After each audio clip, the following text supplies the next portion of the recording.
Mana iya terkenal orang kalem-kalem, baik, terus lembut bicaranya. Saya pertama kali ke MTS dulu, saya bicara sama teman-teman itu, teman-teman kayak ngerasa santai. Jadi kirain teman-teman tuh kirain tuh saya lagi marah-marah. Padahal saya bicara ya pelan-pelan.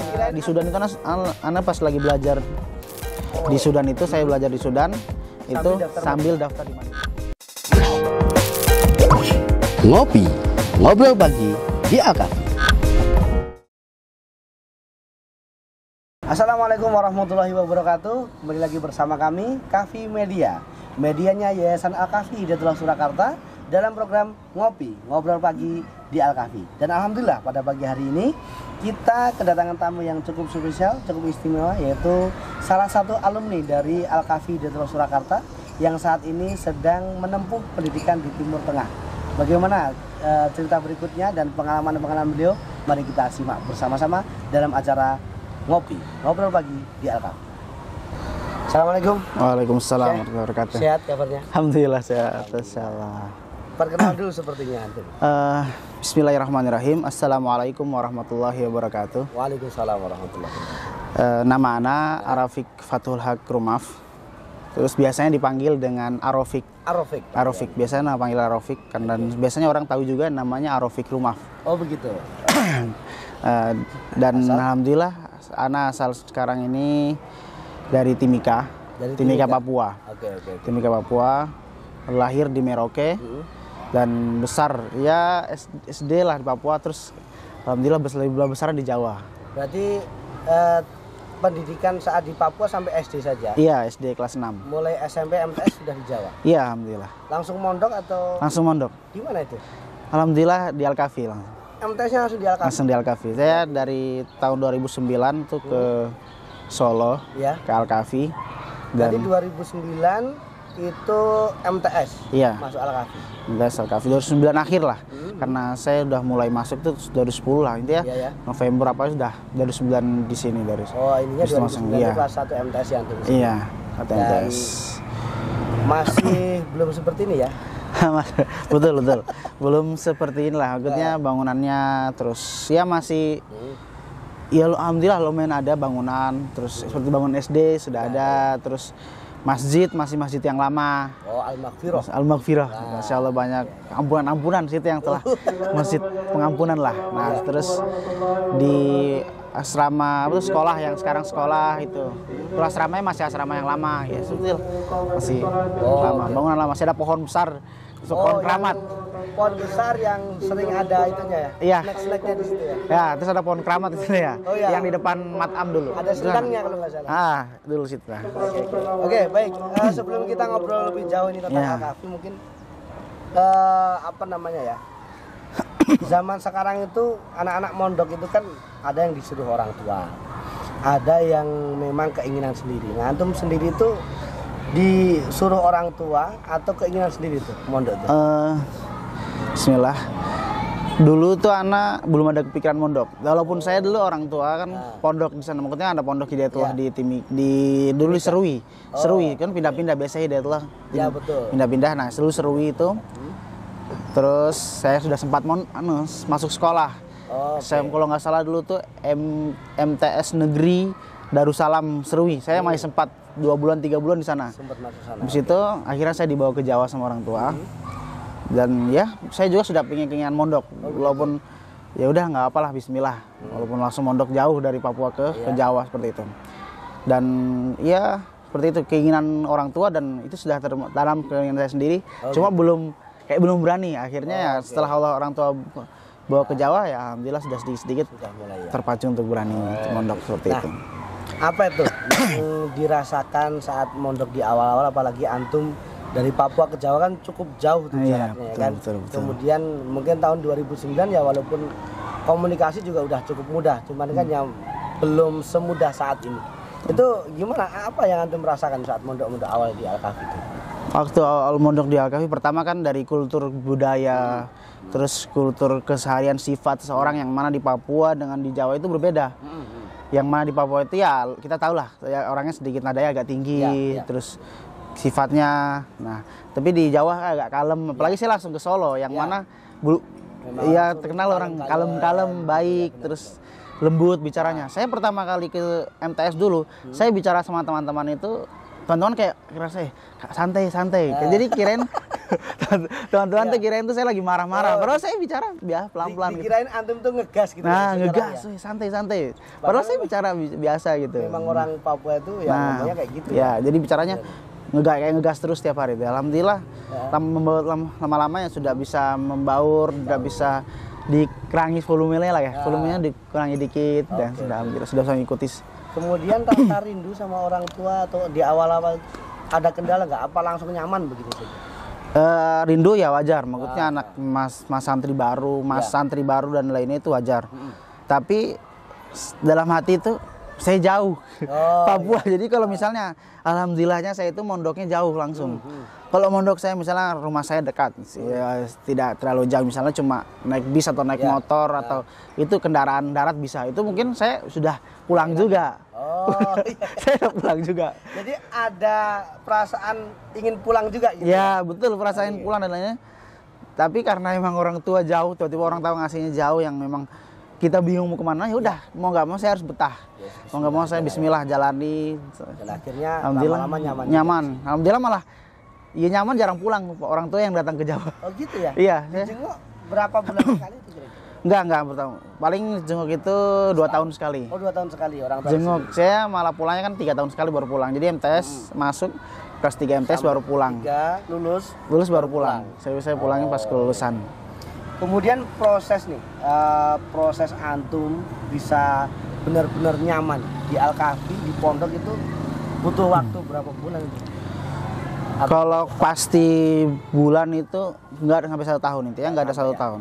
Karena memang banyak teman-teman, terus biasanya kan anak masa-masa santri baru ya saling kenal dan lainnya, akhirnya akrab. Dulu kan belakang tuh masih hutan dan tempat bermain dulu belakang. Nah, belakang pondok itu ya biasanya dulu masih ada trail. Nah itu kalau bosan di pondok ya ke belakang liatin orang sore-sore ngetrail, lihat orang lagi nge-cross itu trail belakang situ. Ya itu salah satu hiburan bagi kita dulu.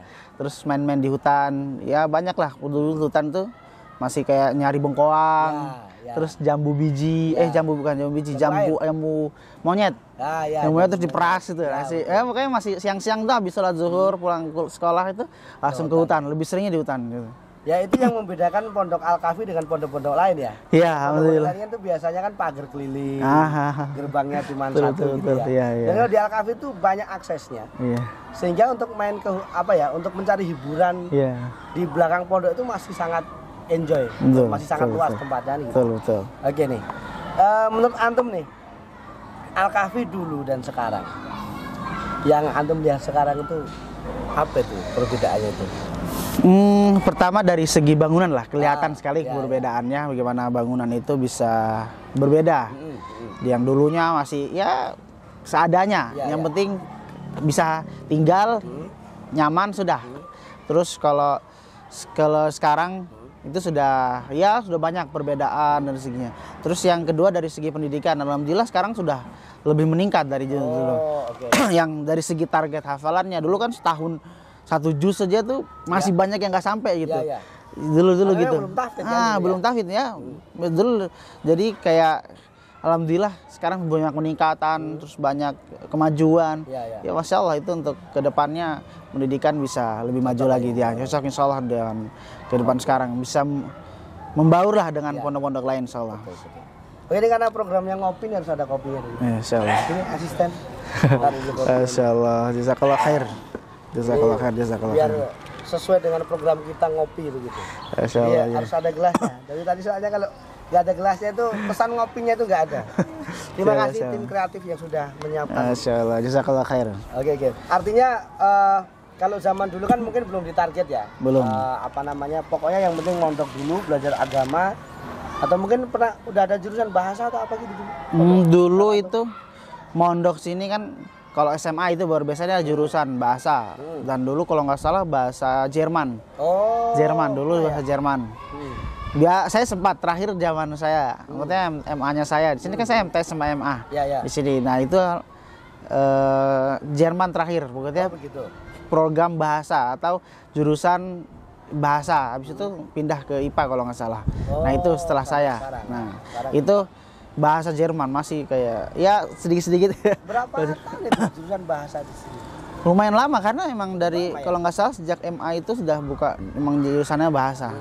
Jurusannya bahasa dan program bahasanya lebih ditingkatkan. Oh, gitu. oke. Gimana kameramen, masih oke nggak gambarnya? Oke. Artinya udah panas ini. Oke, Aman santai ya? nggak apa ini. Tapi masih aman. Aman. Oke. Panasnya nggak terlalu seperti panas yang di Saudi. Oke, dan Masya Allah. sekarang kan di Al-Kahfi itu udah jurusannya tahfidz. Masya Allah. Tahfidz itu yang di pesantren. Kemudian yang madrasah kan tetap IPA begitu. Itu menurut antum itu kan ini menurut pandangan antum nih. Karena kalau di beberapa pesantren itu pokoknya kalau udah tahfidz ya udah tahfidz aja fokus, nggak ada formalnya. Nah, sedangkan sini tuh ya ada formal, ada tahfidz. Kira-kira pas nggak menurut antum itu? Kebutuhannya sesuai kebutuhan masyarakat sekarang atau enggak gitu? Bismillah. Itu juga sebenarnya sangat fleksibel dalam artian kita melihat dari sisi mananya dulu. Ya. Dari pondok dari tahfidz yang mempunyai target yang tinggi, berarti diseimbangkan dengan nilai akademik atau akademiknya yang jangan terlalu memberatkan. Itu tergantung nanti misalnya outputnya, misalnya kita ingin memberikan output seperti apa. Kalau outputnya misalnya ingin output yang tahfidz yang memang benang di bidang tahfidznya, berarti tahfidznya sedikit ditingkatkan atau di kualitasnya dibaguskan dan akademiknya dibuat santai seperti itu. IPA enggak apa bagus karena kan banyak sekarang itu kedokteran apa dibarengi dengan program beasiswa tahfidz. Betul. Banyak sekali. Nah, itu salah satu peluang bagi santri, apalagi yang memang itu salah satu kelebihan santri yang tidak diambil oleh man-man yang lain atau misalnya sekolah-sekolah yang lain. Nah, seperti itu. Itu kan salah satu kelebihan dari santri. Betul. Seperti itu. Jadi semoga alhamdulillah Allah mudahkan para santri untuk bisa melanjutkan ke bidang-bidang yang lain gitu, misalnya kedokteran, ke umum-umum yang lain. Itu salah satu peluangnya. Terobosan baru. Dan itu kemudahan dari Allah Subhanahu wa taala. Jadi begitu pemirsa, di Al-Kahfi itu memang PPTQ jurusan tahfidz. Cuman untuk formalnya tetap ada IPA, jurusan IPA yang aliyah, sehingga menghafal Quran tetap. Kemudian apabila mau melanjut ke jurusan kedokteran atau apa, insya Allah masih bisa, karena memang formalnya juga kami sudah legal dari negara. Karena beberapa pesantren itu atau beberapa orang tua itu mencari pesantren yang ya tahfidznya dapat, formalnya dapat, kan begitu. Nah, insya Allah Al-Kahfi akan memberikan solusi itu dan sudah terbukti sampai sekarang. Masya Allah, Masya Allah. Oke. Kemudian menurut antum nih di Al-Kahfi itu apa yang perlu tetap dipertahankan di sini? Mungkin dari segi kulturnya atau dari segi sistemnya. Bismillah. Yang dari segi Al-Kahfi itu kesederhanaan. Pertama kesederhanaan, bahwasanya ya kita santri, kita juga harus thalibul ilmi dan tidak boleh dalam artian terlalu meninggikan kita. Nah, itu salah satu dari sifat, dari segi sifat. Terus yang dipertahankan ya tahfidz, alhamdulillah itu dikembangkan, ditingkatkan dan dipertahankan. Itu salah satu poin yang memang tahfidz, yang mana masyarakat banyak membutuhkan di bidang tahfidz. Masyarakat banyak haus tentang ilmu-ilmu Al-Quran. Banyak masyarakat yang ingin mengetahui, mendalami tentang Al-Quran. Nah, itu salah satu poin yang memang harus dipertahankan sekali. Terus nilai akademiknya bagus sekali. Yang mana harus ditingkatkan lagi, nilai itu dipertahankan, ditingkatkan nilai akademiknya dan lainnya, karena kita ke depan itu persaingan kita makin banyak, ketat, dan tidak semua santri itu pasti masuk ke jurusan agama. Mungkin ada juga keinginan untuk kedokteran di bidang kayak insinyur dan lainnya. Itu ya pasti ada keinginan, tidak semuanya berbeda. Jadi ya kita harus seimbangkan. Ustadz saja ya. Iya, walaupun Ustadz pun juga mungkin pengen jurusan hukum dan lain bisa juga. Ya, jadi kan tidak semua pendakwah itu harus berdakwah jadi di mimbar. Jadi kita berdakwah ketika menjadi dokter atau menjadi insinyur dan lainnya, sambil berdakwah itu termasuk salah satu pendakwah. Seperti itu, dakwah. Ya memang kelebihan santri itu berdakwahnya memang nggak harus di mimbar-mimbar, nggak harus di majelis-majelis, tapi juga di tempat kerja mereka dimanapun berada mereka tetap bisa berdakwah. Gitu ya kira-kira ya. Oke. Tadi apa yang perlu dipertahankan yang berikutnya ini, kenapa sih ini orang tua zaman sekarang harus mondokkan putranya di Al-Kahfi gitu? Kira-kira menurut antum rekomendasi atau tidak gitu? Recommended atau tidak? Oke, bismillah. Kita ambil dari bahwasannya seorang orang tua itu akan menjadi pertanggungjawaban ke depan nanti anaknya. Nah, dan itu salah satu kunci gimana orang tua harus menjaga anaknya, yang mana di sekarang itu nggak bisa orang tua ngontrol 24 jam anaknya di rumah. Dia harus memberikan lingkungan kepada anaknya, yang mana lingkungan terus harus lingkungan yang baik. Betul. Seperti itu. Kedua, orang tua itu kan pasti juga punya pekerjaan di luar, punya pekerjaan yang memang dia tidak bisa melihat orang anaknya dan lainnya, mendidik anaknya dengan baik dan lainnya, harus masukkan ke pondok. Nah, salah satu ya pondok Al-Kahfi juga. Al-Kahfi atau PPTG Al-Kahfi ya. PPTG Al-Kahfi itu salah satu maksudnya tempat wadah, lingkungan gimana kita memberikan bi'ah anak itu agar dia mendidik, karena kan lihat seorang melihat dari dini khalili. Jadi kita melihat dari lingkungannya, temannya. Kita gimana kita melihat seseorang itu dari temannya, kita melihat seseorang itu dari dari lingkungannya. Nah, kita sebagai orang tua, atau saya nanti ke depan atau antum sebagai orang tua ke depan itu harus mencari lingkungan buat anak saya biar nanti ke depan saya tidak gusah ketika anak sudah besar dan dia sudah lepas kendali dan sudah punya pikiran sendiri, sudah punya mau sendiri. Jadi kita susah untuk mendidiknya. Mungkin dari sekarang kita harus memberikan solusi ke tempat-tempat yang pendidikannya lebih bagus. Nah, itu salah satu ya. Nah, salah satu di Al-Kahfi yang Masya Allah sangat memberikan itu. Jadi kira-kira begitu ya, karena orang tua zaman sekarang itu mungkin dengan kesibukannya, dengan perkembangan zaman yang sudah cukup maju, informasi dari luar dan sebagainya cukup mudah diakses oleh anak-anak kita, sehingga kadang walaupun nggak banyak, walaupun nggak semuanya, orang tua itu kadang nggak bisa ngontrol anaknya, sehingga informasi apapun baik yang bagus kemudian yang negatif itu banyak yang masuk tanpa terkontrol ataupun istilahnya nggak terkontrol oleh orang tuanya. Jangan kalau di pesantren insya Allah udah dikondisikan. Insya Allah. Pegang HP aja nggak boleh, apalagi dapat informasi dari luar. Walaupun mungkin masih bisa melalui asatidnya kan kayak gitu kira-kira. Oke. Kemudian nih berikutnya mungkin saat ini kan antum kuliah di Timur Tengah, yang saya dengar seperti itu. Iya, insya Allah. Nah, proses untuk bisa kuliah di Timur Tengah itu bagaimana itu? Antum sebagai lulusan Al-Kahfi kemudian bisa sampai di Timur Tengah itu, bagaimana itu ceritanya itu? Oke, bismillah.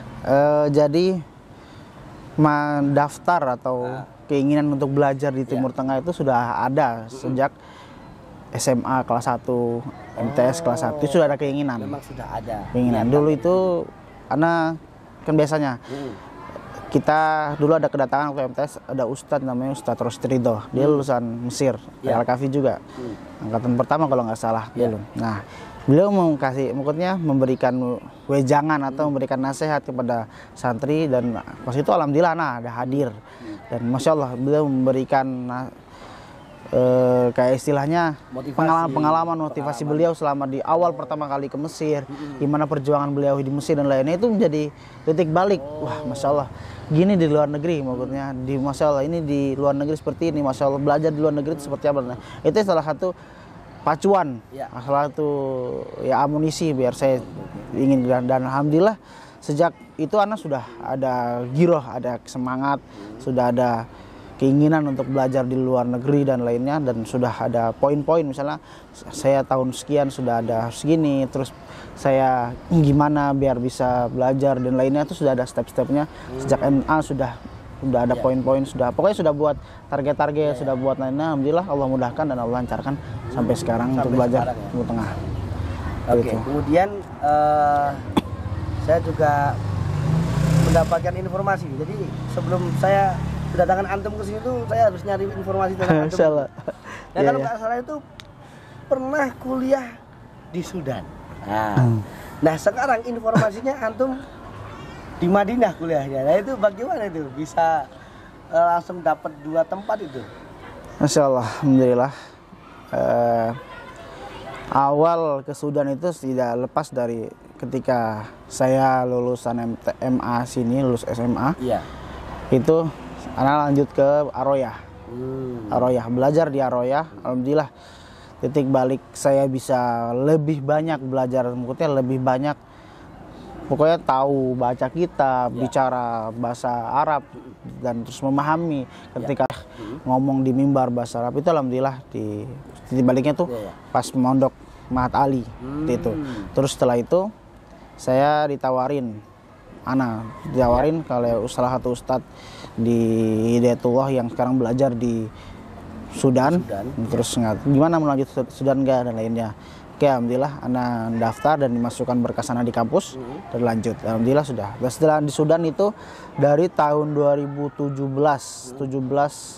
sampai 18, 19. Tahun 19 anak pulang ke Indonesia karena ketika itu sudah makbul atau keterima di Madinah. Saya pulang ke Indonesia tahun 2019 dan ya qadarullah ada corona itu, pandemi dan tidak bisa berangkat ke Madinah dulu tahun 2019 itu.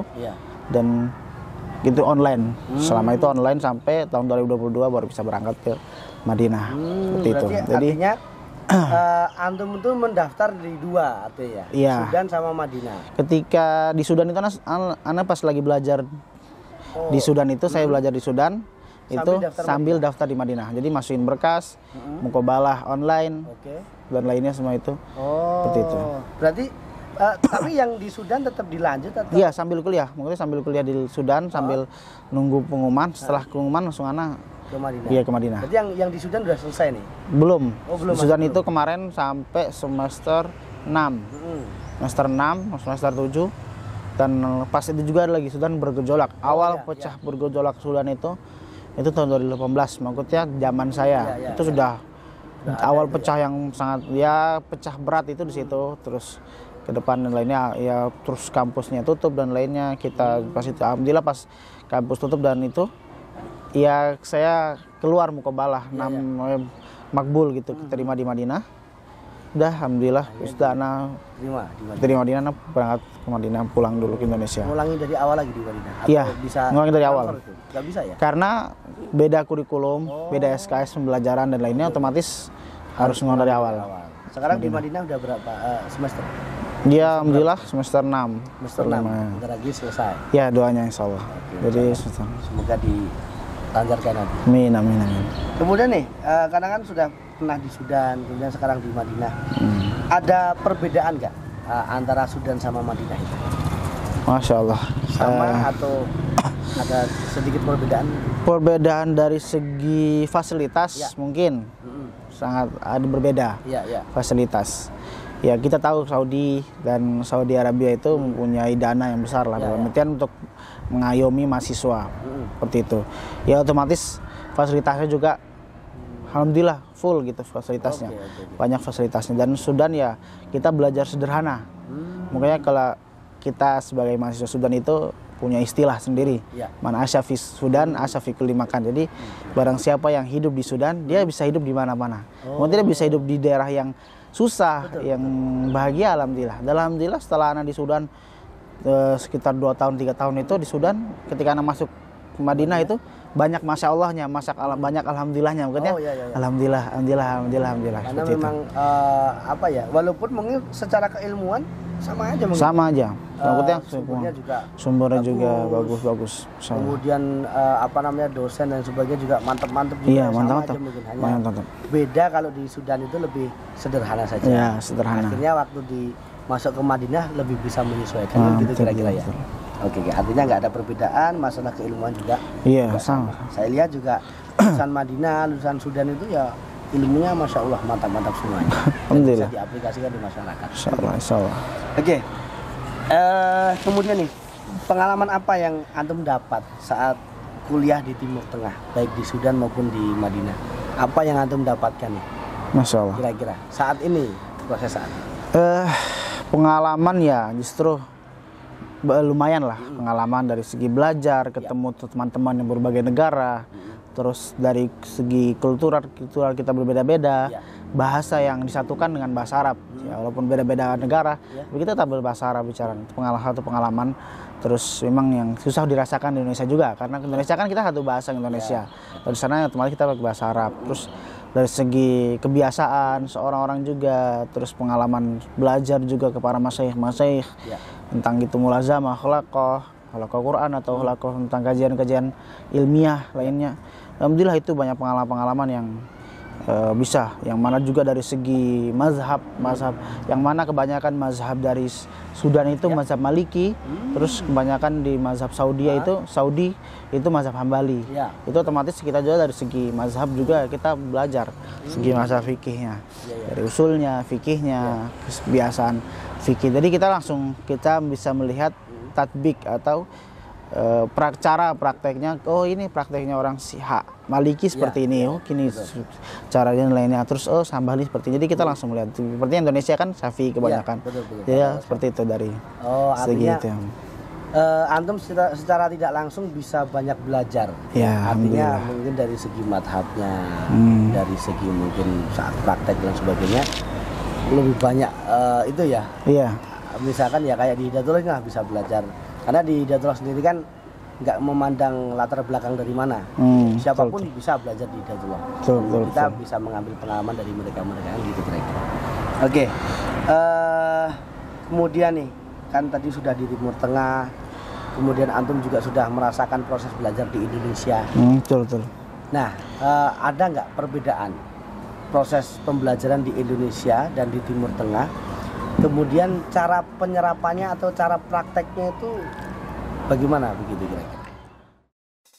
Kalau MTS, kalau jenjang sana nggak ada jenjang MTS SMA. Nggak ada jenjang ya? Nggak ada jenjang, jadi jenjangnya ikut umur. Oke. Ikut umur sekian sampai sekian. Liburan PP. Tiket liburan. Jadi saya liburan dari Indonesia ini, dari Saudi ke Indonesia ini sudah dapat tiket gratis PP. Jadi kita dari awal keterima di Madinah atau di Saudi, datang ke Saudi sebulan, habis itu dikasih uang ya sekitar 2.000 sampai 3.000 real, sekitar 30 juta lah kita dikasih uang di awal. Ngopi, ngobrol pagi di Alkafi.